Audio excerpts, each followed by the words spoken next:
6 months review hearing in a CPS case. How to keep your child. If you're approaching a 6-month review hearing and your child and your children has been removed from your care already, and you're anticipating for your children to be returned, then you want to make sure you have your game plan in place. The law, essentially, for each review hearing is that the court must return the child to the parent's care unless the department can show some sort of substantial detriment of harm towards the child.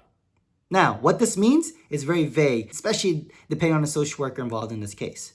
Because oftentimes, it could be information that they feel like it's not sufficient for you to reunify, which is not enough. Parents do not need to be perfect. They need to make progress towards alleviating the concern on why the case opened.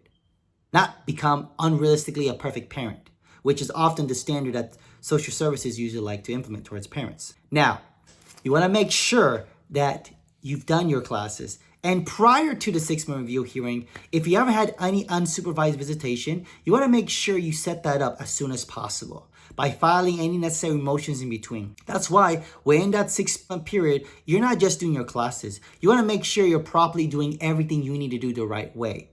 If you complete everything early before the 6-month review hearing and you haven't had a liberalization or an increase of visitation, that's a concern.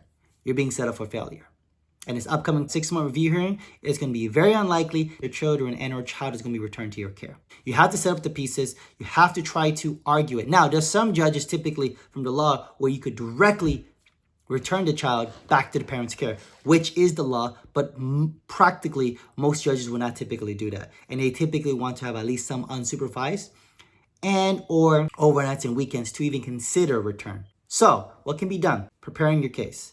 Having the right California CPS defense lawyer, completing your classes, getting proof that you completed your classes, progress reports, getting progress reports, and giving all this information to your defense lawyer. If you can't get in contact with your defense lawyer, my recommendation is to get a new one, because you're going to need to file necessary motions to make sure this upcoming court hearing, you're properly prepared and making sure that these exhibits are submitted into evidence. Because sometimes social workers will not submit certain evidence in because, well, they just don't want to. Contact us at Charlotte Law Office if we can help navigate you and increase your chances trying to reunify with your child and or children.